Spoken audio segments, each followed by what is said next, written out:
Welcome to the Real Paranormal Stories podcast with your host, Christopher Buckner. Send your stories to realparanormalstoriespodcast@gmail.com. Royalty-free music provided by Kevin MacLeod and Tabletop Audio. And now, let's take a trip into the paranormal.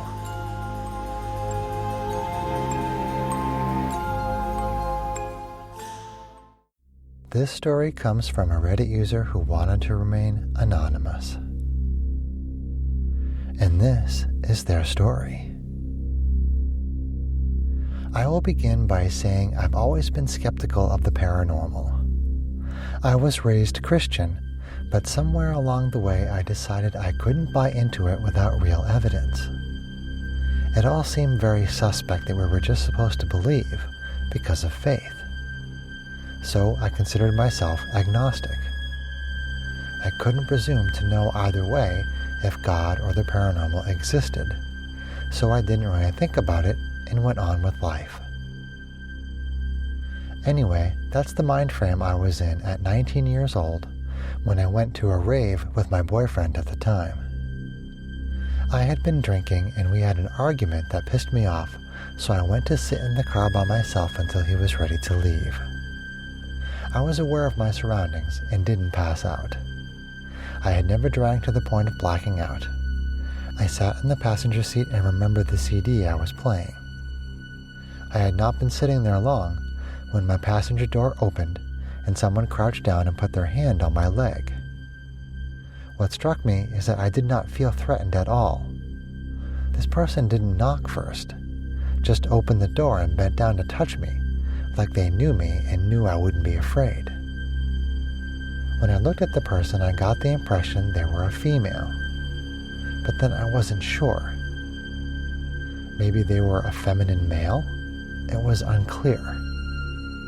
They looked androgynous with short dark hair, and even though I was looking directly into their face, I can't remember any of their features. I just get the impression of a light figure dressed in dark clothes with dark hair, but a peaceful presence. I wasn't scared. They said, "Are you okay?" And I said, "Yeah, I'm fine. Who are you? Did my boyfriend send you?" And they said, "No, he didn't. My name is Star. I don't know how to go about explaining who I am." And I said, "Okay, well, can you try?" And they said, "No, I just came to check on you. If you're okay, I must be going now." And I asked them to stay, but they shook their head and said they had to go. At this point, I had come to think I was speaking to a woman, so she closed the door and I watched her walk off in the rearview mirror. A little while later, my boyfriend gets in the car. I asked him did he send that woman to check on me, and he asked who I was talking about. I explained the interaction and he said he had been watching the car the entire time I was sitting in it, and nobody came to the car. In fact, the doors were locked and he had to unlock them to get in. I was shocked because the experience had seemed so visceral and real. He was raised Catholic and told me that angels were often described as featureless and androgynous, the way I had described. Like looking into a bright light, but it didn't hurt my eyes. I scoffed at first, but then realized I had no better explanation. Ever since that night, I've been convinced I met my guardian angel. I know how crazy that sounds, but it was so real, and I don't know how to explain it otherwise. And that is their story. This story comes from Reddit user Chubby Mermaid FL. And this is their story. When I was around 5 or 6 years old, I woke up in the night to see a man standing in the corner of my bedroom, right in front of the closet. I remember running into my parents' room and to my mother's side of the bed, waking her up, and telling her there was a man in my room. Thinking, of course, that I was dreaming, she checked my room, the exterior doors, and seeing nothing amiss, she took me to the bathroom and got me a drink of water. She sat on my bed and was sweetly telling me that it was all just a dream. When I asked, "Then why can I still see him?" She was shocked but smart. She asked me if I could see him at that exact moment, and I could. She asked me what he was doing, and I told her he was smiling and waving. She then asked me if I could see his feet, and I explained to her, "No, he's wearing shoes." So, she asked me to describe his shoes. Black, shiny boots with shiny buttons on the side.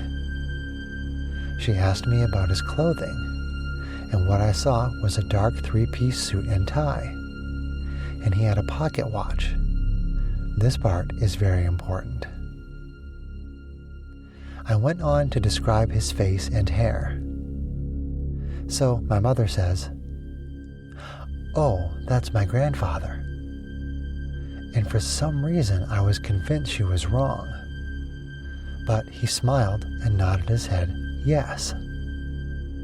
So I asked why was he here? And she explained that when a family member has passed, that their spirit will come and check on those they love from time to time, and that there was school tomorrow, and he was probably making sure I was in bed like a good little girl. And I saw my great-grandfather throw his head back and laugh. He came to visit and look in on me many times as I was growing up, and sometimes he would bring a friend. But he would always smile and wave at me, and thanks to my mother's comforting words, I was never scared. I would grow up to learn of my great-grandfather's career of being a tailor and owning several clothing stores in the Victorian era, and how the fob of his pocket watch was a braid of my great-grandmother's auburn hair. I have that watch fob. It is tucked away in my home for safekeeping and for future generations to learn about the first person in our family to leave Sweden and come to America. And that is their story.